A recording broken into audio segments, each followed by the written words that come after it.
Pune Porsche हादसे के 1 महीने के भीतर अब कुछ ऐसा ही हाई प्रोफाइल केस आया है चेन्नई से। एक राज्यसभा सांसद की बेटी पर फुटपाथ पर सो रहे एक शख्स को अपनी BMW कार से कुचलने के इल्जाम लगे हैं। शख्स की मौत हो गई। आरोपी महिला को कुछ घंटे में थाने से ही जमानत भी मिल गई। आरोपी महिला का नाम माधुरी है। वो वाईएसआर कांग्रेस पार्टी के राज्यसभा सांसद बीडा मस्तान राव की बेटी हैं। इल्जाम है कि 17 जून की रात को माधुरी अपनी BMW कार ड्राइव कर रही थी।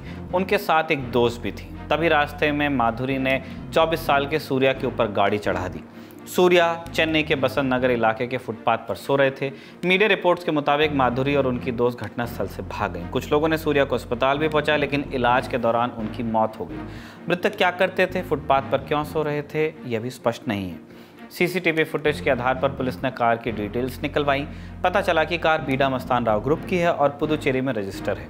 ये ग्रुप राज्यसभा सांसद बीडा मस्तान का ही है और सी फूड इंडस्ट्री से जुड़ा है। इसी के आधार पर बाद में माधुरी को गिरफ्तार किया गया, लेकिन पुलिस स्टेशन से ही उन्हें जमानत मिल गई। बीडा मस्तान राव 2022 में राज्यसभा सांसद हुए थे। अगली सुर्खी नीट UG रिजल्ट पर चल रहे विवाद से संबंधित है। आज 19 जून के दिन सुप्रीम कोर्ट ने नीट की काउंसलिंग पर रोक लगाने और परीक्षा में हुई गड़बड़ियों की जांच के लिए तत्काल CBI जांच का आदेश देने से इनकार कर दिया। जस्टिस विक्रम नाथ और जस्टिस संदीप मेहता की अवकाशकालीन पीठ ने CBI जांच की मांग पर कहा कि बिना दूसरे पक्षों को सुने यह हुक्म नहीं दिया जा सकता तुरंत। सुप्रीम कोर्ट को कवर करने वाले आज तक के वरिष्ठ संवाददाता संजय सिंह की रिपोर्ट के मुताबिक CBI जांच की मांग वाली याचिका में मनमाफिक परीक्षा केंद्र चुनने के लिए अपनाए जा रहे हथकंडों का भी जिक्र किया गया था। दरअसल इल्जाम है कि ओडिशा और झारखंड जैसे राज्यों के कुछ छात्रों ने नीट परीक्षा देने के लिए गुजरात में गोधरा के एक खास सेंटर को चुना और इसके लिए 10 लाख रुपए रिश्वत के तौर पर दिए। हिंदुस्तान टाइम्स में छपी रिपोर्ट के मुताबिक इस मामले में पुलिस ने 5 लोगों को गिरफ्तार भी किया है।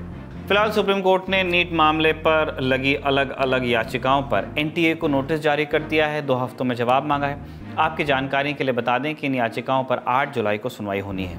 अब कोर्ट से चलते हैं ग्राउंड पर, पॉलिटिकल ग्राउंड, जहां नीट के विवाद को लेकर जबरदस्त घमासान मचा है। प्रोटेस्ट की तस्वीरें आप देख लीजिए। लोकेशन है केंद्रीय शिक्षा मंत्री धर्मेंद्र प्रधान का दिल्ली वाला आवास। प्रदर्शन कर रहे लोग आम आदमी पार्टी के कार्यकर्ता हैं। इनकी मांग है कि नीट परीक्षा रद्द की जाए। नीट के रिजल्ट में अनियमितताओं के सामने आने के बाद से ही ये मुद्दा राजनीतिक गलियारों में छाया हुआ है। रोज बयानबाजियां हो रही हैं, आज भी हुई, आप सुन लीजिए। हमें शायद गुस्सा नहीं आता, जब भी चुनाव आता है जाति के नाम पे, धर्म के नाम पे, क्षेत्र के नाम पे, भाषा के नाम पे हमें लड़ाया जाता है, हमारा वोट लिया जाता है, मोदी जी का गुणगान किया जाता है, लेकिन देश के नौजवानों की बात नहीं होती। बेरोजगारी का सवाल नहीं उठता, उनके भविष्य का सवाल नहीं उठता। तो मैं इस देश के नौजवानों से भी कहना चाहता हूं, छात्रों से भी कहना चाहता हूं, कब तक आप इनकी गुलामी करोगे? कब तक इनकी मानसिकता के पीछे जिंदाबाद लगाते रहोगे? उठाओ, आगे बढ़ो और अपनी आवाज को बुलंद करो। देश की सड़क पे हमने आपकी आवाज बुलंद की है। सदन 24 तारीख से शुरू होने जा रहा है, 27 तारीख से राज्यसभा शुरू होगी। मैं भरोसा दिलाना चाहता हूं इस देश के उन परिवारों को जो दुखी हैं, इस देश के उन नौजवानों को जो दुखी हैं, जो परेशान हैं, जो पीड़ित हैं, देश की संसद में भी आपकी आवाज को आम आदमी पार्टी के सांसद पूरी बुलंदी के साथ उठाएंगे। एक फेडरल स्ट्रक्चर होता है, उसके हिसाब से चीजें होती हैं। आप ऑब्सेशन है आपको, 1 nation 1 taxation, 1 nation 1 election, 1 nation 1 exam, आपने कबाड़ा करके रख दिया।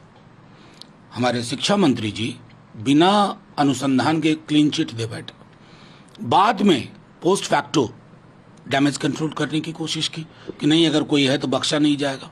कौन बख्शा नहीं जाएगा? आपका पूरा का पूरा NTA की संरचना खामियों से भरी पड़ी है। NHI गेस्ट हाउस में जो लोग पकड़ाए हैं, कोई यदुवंशी हैं, उसका लिंक, उसका संबंधी प्रीतम से है। लोग बता रहे हैं कि वो पूर्व डिप्टी CM तेजस्वी यादव से जुड़े हैं। ये पूरे मामले की जानकारी प्राप्त हम कर रहे हैं।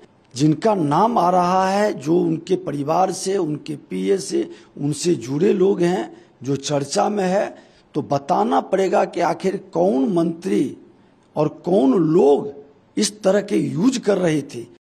अब चलते हैं बिहार, जहां नीट पेपर लीक कांड की जांच चल रही है।